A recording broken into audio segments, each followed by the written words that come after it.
Busilo ikhaya lami leli lisemazulwini kulapho sophumula khona ikhaya lami leli ikhaya lami lisemazulwini kulapho sophumula khona ikhaya lami lisemazulwini kulapho sophumula khona ikhaya lami lisemazulwini kulapho sophumula khona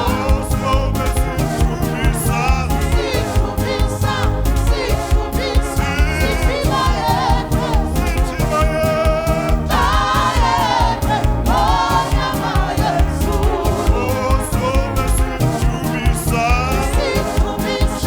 sithubisa siphila yedwa onyama Yesu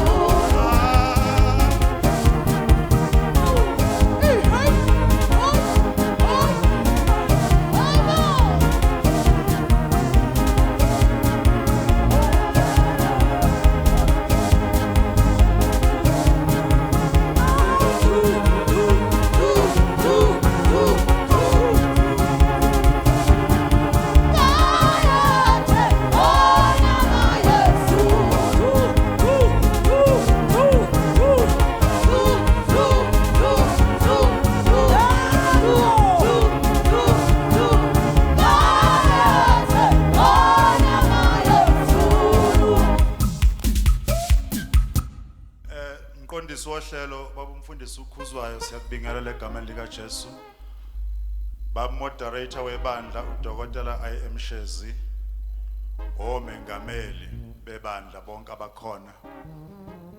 Abefundisi bonke nomama egameni lika Jesu siyababingelela. Ibandla lonke lika Jesu elithengwe ngegazi sanibonani nonke bazalwane.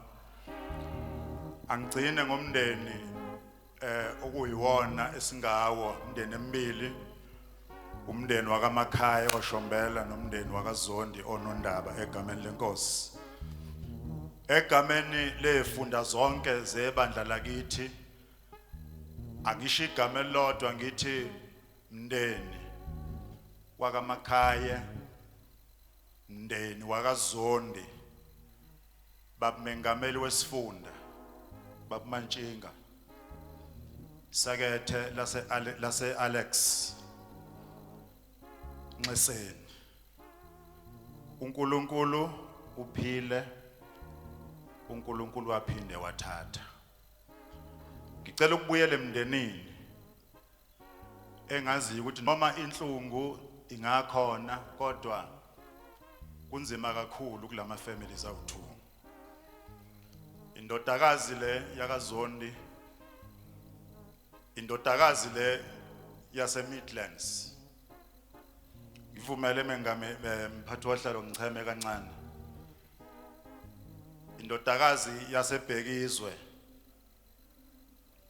indodakazi yaseMdlovana babunondaba babuZondi nxa sebaba nxa semkhonzi nezingane zakweni zonke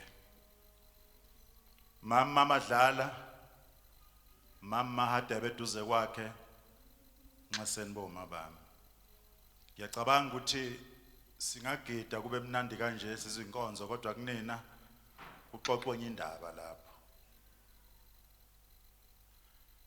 ukufa bazalwane kubhlungu kodwa uNkulunkulu wasenzela isu necebo lokuthi uJesu wafike wasihlulela ukufa amen angadluli kulokho ungakushonga ukuthi sifisa ukubonga kakhulu thina eMidlands nasebhekizwe nasemdlovana eGreytown ukuthi uDumisile njengegama lakhe usidumisile ezizweni. Ayikho into enhle njengokuthi umuntu akholwe kodwa akuthatha ukukholwa ngabi ithatha futhi angavuthi kodwa avuthwe.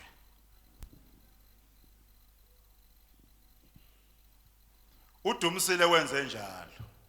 Uma nginilalela nonke nikhuluma la ngaye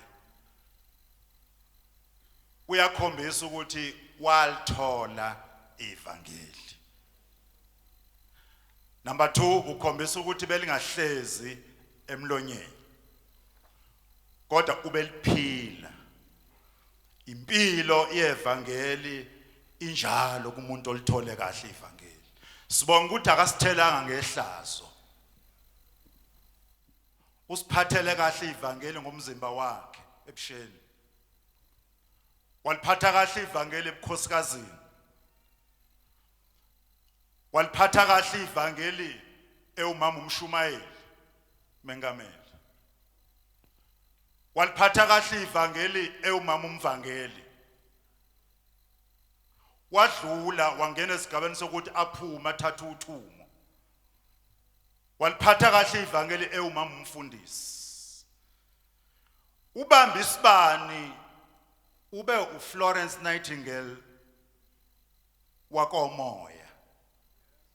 Mangilalele la uthe umfana wakhe ekhuluma la wathi bebefika abantu ekhaya begula baphume bephila. Bengakhethi umuntu bebengafika abantu umama umfundisi emission begula baphume befile.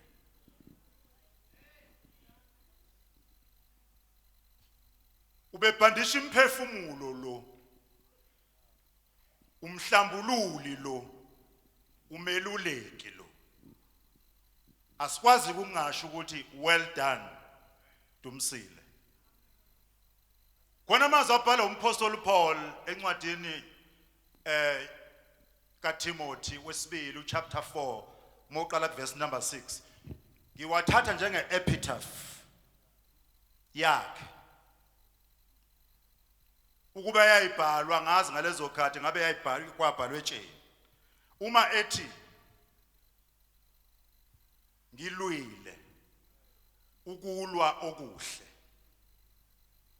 At number 2 qedile ibanga. At number 3 ngigcinile ukukholwa. Uma ethi ngilwile because ukukholwa it's a fight. Singeke sikholisane bafowethu. Uthi yena uPaul mekhuluma ebandleni laseFesu athi ngokuba sibambene negazi nenyama. Kodwa sibambene nama principalities. Sibambene nama powers. Sibambene nama rulers of darkness. Mabethi lo bekuyi prayer warrior. She was doing just that. So therefore ulwile ukulwa okuhle. Sibonga ukuthi akabanga yinunku. Akabanga yidlapha ekukholweni kwakhe. Ngoba kuyenzeka sikhole kodwa sibe ngamanuku. Umuntu lo ehamba khona uma uthi uyalandela ubone ukuthi hayi lo muntu inkonzo akayiphathanga kahle. Wenza ukuthi abantu abangakayithathi bathi makuthiwa ukukhola kunje ngeke ngikuthathe. Sibonga nansi ambassador yasezulwini. Umethi futhi ngiqedile sengihlala phansi uqonda ukuthi uPaul isikhathi sami ngisinikiwe sokusebenzela inkosi ngisebenzise kahle ngaqeda. Therefore I deserve ukuthi ngithola umklomelo. Uma segcina methi ngigcinile ayubafowethu. Hallelujah. Hallelujah. Uthi emsebenzini wonke bengiwunikiwe ngithe sengikholiwe kodwa ngagcina ukukholwa. Ngagcina ama rules of this game. Ngoba kule game esikuyona ukukholwa kunama rules. othi mawukunyathela olayini sithi waqhuma akaqhumanga lo. Therefore she deserves umklomelo njengoba uthi uPaul ke sengilindele umklomelo. Inkosi yakungipha wona hayi mina ngedwa kodwa nabanye abaningi. Bafowethu bekumele simshayele ihlombe elele kanje ukuthi nansi inkosikazi egcine ukukholwa. Phela bekusho nina abazalwane egameni lefunda zonke zase African Gospel Church, we are proud of this woman. Sinenoni ngaye, sinetebe. We can stand here boldly, we can walk tall. Sithi nayi inkosikazi ehlukane nesono, yahlukana nezono zabe zomama befundisi. Ngalawa mazwi umphathi wohlelo siyabonga kakhulu nxa esemndeni babamakhaya mfowethu Shombela. Siyasaba isigaba ongena kusona kodwa uNkulunkulu othwala abanye ngeke akujabhise mfowethu. Ngeke uhambe nomkakho nisebenze kahle kanje besizwe bamengamela encoma iministry uNkulunkulu ayibeke kunina yasisabisa kakhulu bese ukuthi mase ehambile othandiweyo wakho uNkulunkulu akushiye. Ngeke akushiye uNkulunkulu, uzokuthwala. Ngalamazwi nabantwana bakho ngane zami nimphathe kahle ubaba, nimthande angashawa umoya, nimhloniphe njengoba kade uma ekhona, angaxakeke ubaba athi sihambile isithandwa sakhe abuyahlushwe yinina. Nisisize, siyanikhulekisa kakhulu. uNkulunkulu anibusise nonke. Amen. Asibonge bamengameli.